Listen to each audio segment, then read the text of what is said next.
Greetings, comic friends. I got an Amazing Spider-Man 11.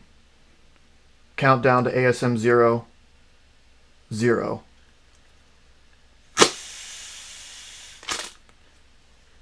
Thanks for watching. This video was brought to you by Titan Comic Pressing. Whoa, wait. Not yet. Gotta have a little more fanfare than that. Amazing Spider-Man 11. Countdown to ASM 0. 0. That is it. That is a full run of Amazing Spider-Man complete. It has been a journey. It has had ups, it has downs, it has wins, it has had devastations, but it's done. It's done. I am so relieved that it's done. I started this endeavor a while ago. It was probably really stupid to do, but I did it. I committed, and I got it done. These last two, the first and second appearance of Dr. Octopus, I had to wait for those to be the last two because, I got to wait until he heats up before I get those issues. I couldn't have got them earlier. It is what it is. It happens. I will tell you here, though, I got lucky on this one because I was done. I was just done with it. I wanted to be over. I did something that I don't suggest doing. It's something on a previous video I said never do. But I was done. I was willing to throw money at a problem, which isn't the best way to get rid of problems. But I was willing to trade. I was willing to pay for peace of mind and get that done without using any real numbers. Here's what I did. And again, don't do this. It's stupid. It's risky. I got this on an auction on eBay. And I vastly overbid the worth or the value of that book. I did some thinking ahead. I did, okay, this copy of this book, I think I'd be happy with paying this much for it, right? And then I put an additional value on the peace of mind I would get for not having to keep looking for one, not having to wake up every morning and check auctions and reach out to people and all of that. I put a value on that, a monetary value. I added that value to what I valued this copy as, and that's what I put my high bid as. So basically, for example, let's say there is a book that was I valued at $100. I said $200. I don't care. Let the chips fall where they may. I did it at the last second, right? I sniped it because I didn't want people increasing it up. But I put I'm going to win this because no one in their right freaking mind would bid this high. Except you have to consider that there are other people that are not in their right freaking mind. Why you don't do what I did is because... And again, I got lucky. I ended up getting this for what I valued it at. But I was willing to pay more. Why you don't do this is because if you're willing to do this, that means someone else might be willing to do it. So if on that $100 book they put in $200, or you put in $200, and they also put in $200 or something close to that, then you are paying that amount if you win it. And that's the best case scenario.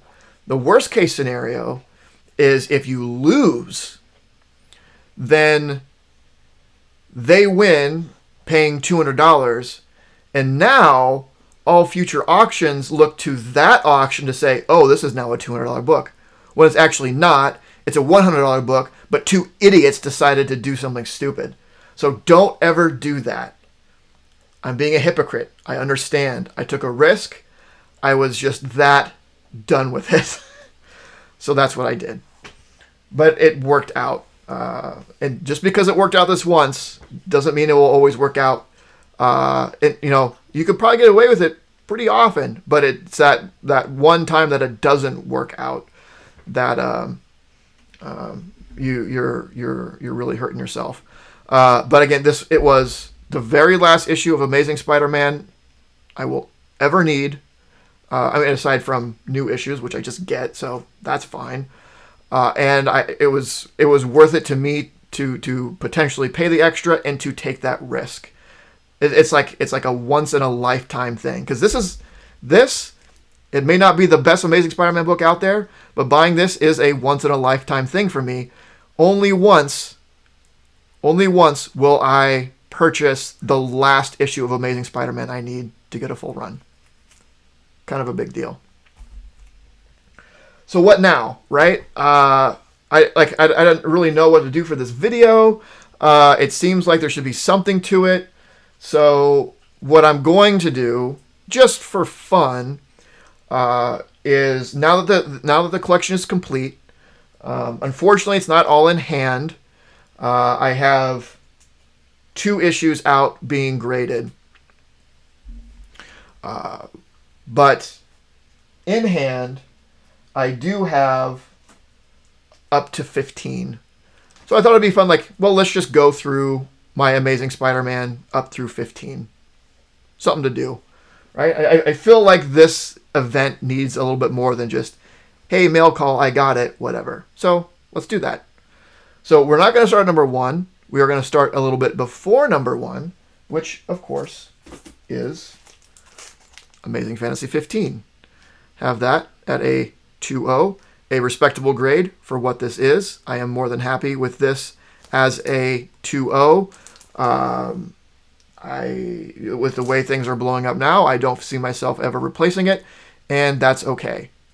I've done a video on this book in particular in the last couple months or so. This specific copy, not just Amazing Fantasy 15, but this specific copy has a lot of history to it. And I'm very personally and deeply connected to it. The fact that it's Amazing Fantasy 15 adds to that, of course, but there is a lot of love in this book. So now we get to ASM proper with number 1 at a 4.0. I'm okay with a 4.0 on this. The biggest part of it is pretty apparent. The corner is torn off there, but it's still a 4.0, which I am more than happy with. So a lot of times when I had videos where I was looking for or getting new books for the collection, or books I needed for the collection, I always said I wanted at least a 4.0. This is what set that. I didn't want anything less than what my ASM 1 was. Then I came to respect the 4.0. Right? You can get a 4.0 and it still presents very beautifully. And the defects with it, again, I chalk up to personality, and I don't have a problem with it. But because this is a 4.0 is what set that standard.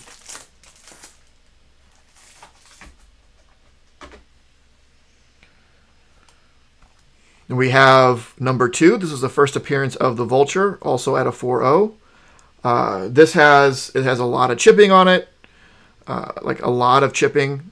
So other than that, it presents very well. But it's that chipping that gave it the 4.0, but still a 4.0, first Vulture. This you've seen very recently. It is not a 4.0, it is a 6.5. You can watch the video where I got this one. This is the second to last ASM I needed. So it's a very recent video, and you can watch that video on why it's a 6.5 and I didn't go for a lower grade. So go do that if you care. But first, Dr. Octopus.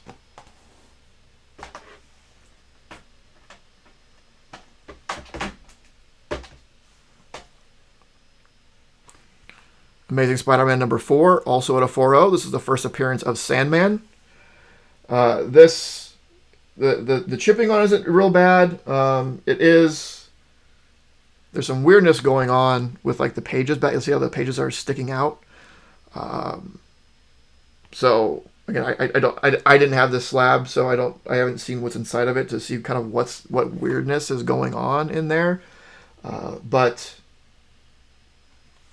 it's fine. It still looks really nice.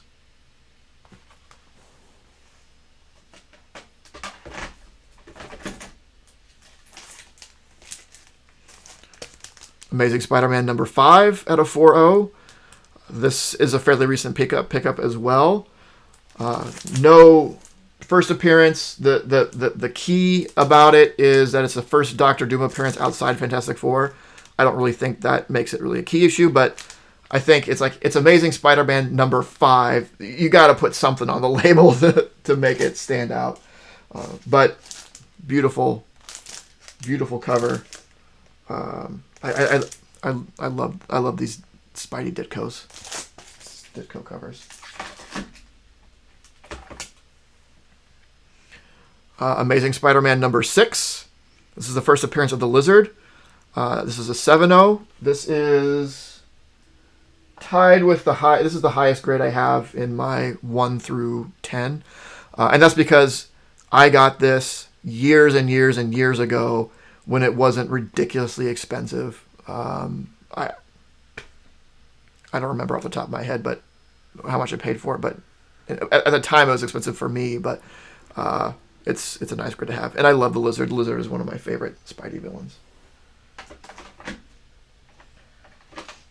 My other 7.0 in my 1 through 10 is number 7. This is the second appearance of the Vulture. It's not, again, a super key or whatever, but second appearance of Vulture, low number Spidey at a 7. Not bad. All right. The number 8, this I also got recently. It is not yet slabbed. It is going to be sent in soon. This I also picked up fairly recently. So this is the first appearance of the Living Brain. It is a Spidey and Human Torch team up, and Peter Parker fights Flash Thompson in a boxing match. I think 7 and 8 are the two sort of, I don't know, like meh issues as far as like significance goes. As far as good reads go, like I love this issue. This issue is such a great read. It's so much fun. But as far as big things going on, those two are probably the least. Like second appearance of Vulture, the Living Brain. But I still love them. I still love them so much. The one that sort of negatively stands out for me is my number 9. It is a 3. This eventually will get replaced. I'm not in a rush to replace it. I just want to replace it eventually. I need a breather from getting big key Spider-Man books for a while. Right now, I am satisfied with the run being complete, which I think is understandable. I might have to pay a lot more for it later. I don't know, but I can't I can't deal with it right now. But this will eventually need to be replaced. So Amazing Spider-Man number 9, the first appearance of Electro.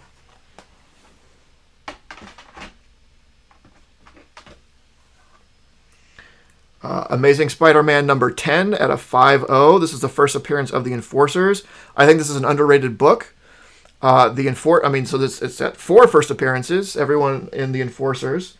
5 actually, because Big Man Fred Foswell shows up too.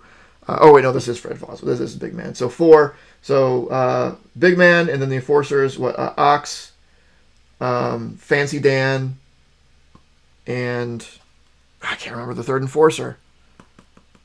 I'm a horrible person. But I think this is an underrated book because it's the Enforcers. They're just regular people. They're not like a superpower, whatever. But the Enforcers are so much fun when they show up. Because you gotta think, like, Amazing Spider-Man always talks about how he's street level, right? Like, are you street level? Look at the things that you're fighting. You're fighting someone who can turn themselves into sand and, I don't know, sand their way into your brain and instantly kill you. Dr. Octopus, Dr. Doom, street level, are you sure?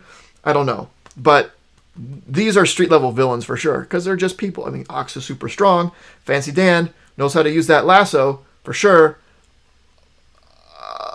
Other little guy, I forget, but he's there. I don't know. But I do think this is an underrated book. Let's see, of course, then number 11, second appearance of Dr. Octopus. Also going to be sent in to be graded very soon, so we'll see what that comes back as. I have no concerns that of either of those two coming back less than a 4.0. I would be upset if they came back at a 4.0. I don't think they're really high, but I think we're going to be okay on our 4.0 sort of minimum there. Then, this I just got back recently. Amazing Spider-Man number 12, the third appearance of Doc Ock. It's also the first cover appearance of J. Jonah Jameson at an 8.0. Was really happy with that grade to come back. Is there anything else? There's a letter from Dave Cockrum. Oh, wow. I didn't see that before. Like Dave Cockrum probably as like a fan writing in. That's cool. After 12, of course, is number 13, the first Mysterio at a 6. So getting to a nice mid-grade there. Great cover. Great cover. Yeah. And more Ditko covers.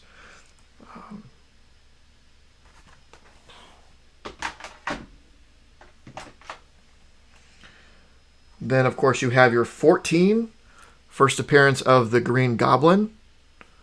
Hulk also shows up, obviously. But got that in a 5.0.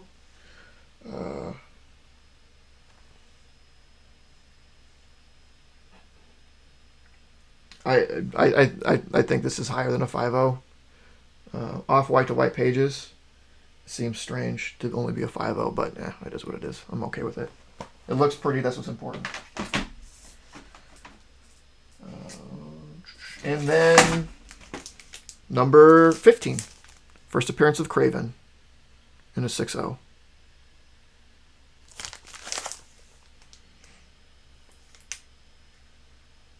Second appearance of Chameleon. First mention of Mary Jane Watson. It was a long time before Mary Jane actually showed up. It was always Aunt May. Oh, my friend has this daughter you should date. And Peter was like, any, what was it, the 60s? Any bird that needs to be set up with a date must be, but can't be a looker, or I don't know, however they talked. But then, of course, Mary Jane shows up, and she is a looker. But she's first mentioned here, and doesn't show up until, I don't know, what, the 30s or 40s or something. It's crazy. But yep.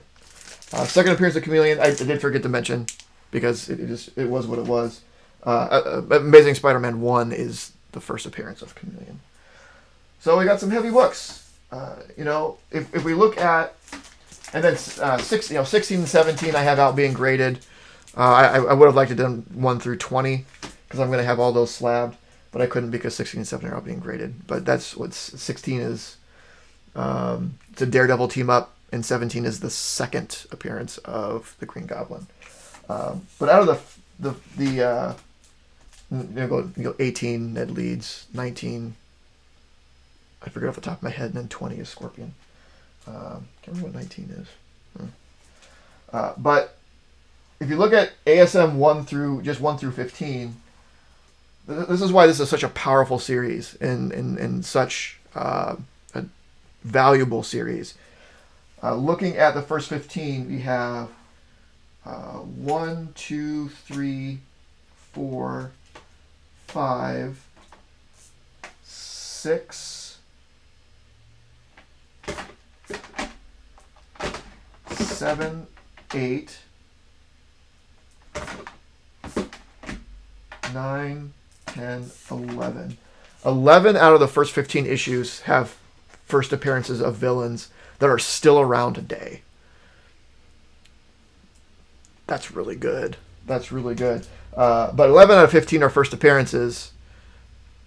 That's, first appearances, they aren't cheap.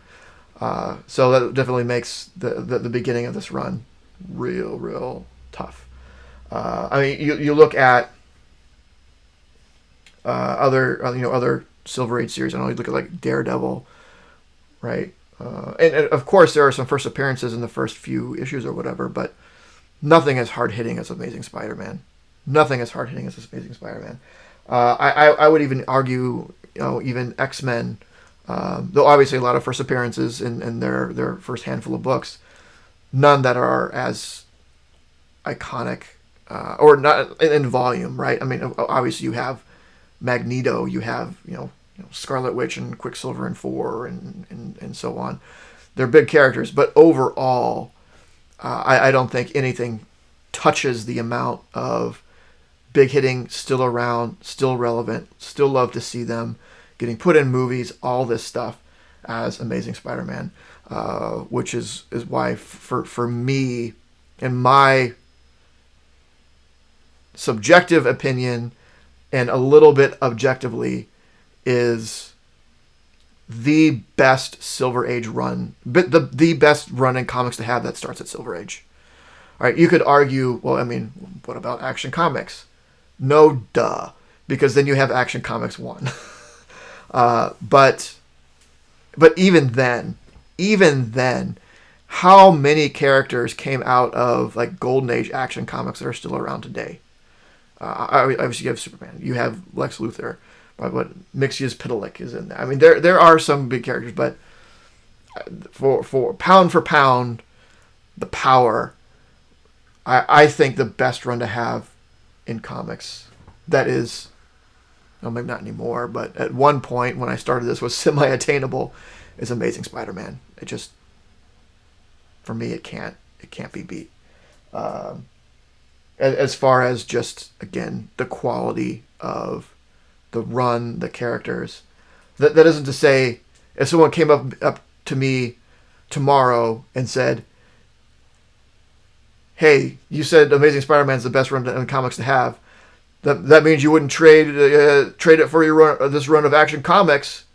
No, of course I would, because then I would sell most of it and just buy another run of Amazing Spider-Man and end up ahead. That's not, value is one thing, but as far as what I think is just the I don't know. This c'est la vie. I don't know. No words.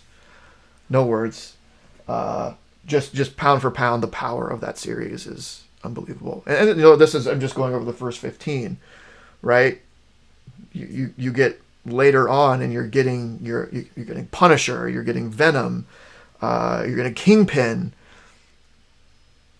Just and the auxiliary characters around him, your Aunt May, your J. Jonah Jameson, Gwen Stacy, Mary Jane,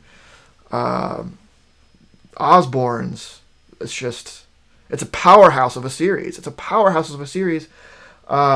I'm reading through all the Silver Age stuff, and it doesn't let up. It's just always consistently good. There's no really this issue was gonna. It's all great. I think it's the best run in comics, hands down, and not just because I love Spider-Man so much. Obviously, I love Spider-Man so much. I was really disappointed that these didn't make noise when I got them. Oh well. But it just as far as an issue for issue is concerned, it's the best run in comics. And it's done. I have it. Whew. It's been a ride. And I don't know what else to say. For the last part of it, it's been cataloged here on my YouTube channel, and a big part of that is the people who watch this and interact and comments or messaging me about things and whatnot.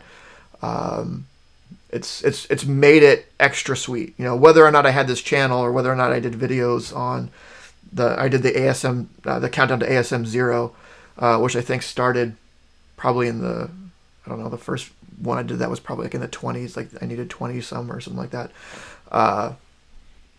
it would have been a huge deal, but it makes it that so much more meaningful and important to me that there have been some people on that journey with me, and people that appreciate it, right? And it's not just trying to flex, it's being able to share it with people that appreciate it and being able to start dialogues about it and things like that. It's been a lot of fun, and I'm getting verklempt. It's made what is a huge thing in my life that much more significant and meaningful, and for that I thank all of you. No more Countdown ASM 0 videos because it is 0. I don't know what's really I don't know what to do. I've been so focused on this for so long. I don't know what to do now. I'm probably gonna take a little break, not just from collecting Spider-Man. I mean, obviously, but from collecting big books, I might just need a little bit of a break from that. I mean, I say that now, but next week I'm gonna be like, check out what I got. It's some stupid crazy book, but that's how I'm feeling now. We'll see how that goes. Right now, I'm just more excited to get these 2 books clean pressed and sent off to get graded, which I will do fairly soon. And then get them back. I'm excited to have them all in one place, finally.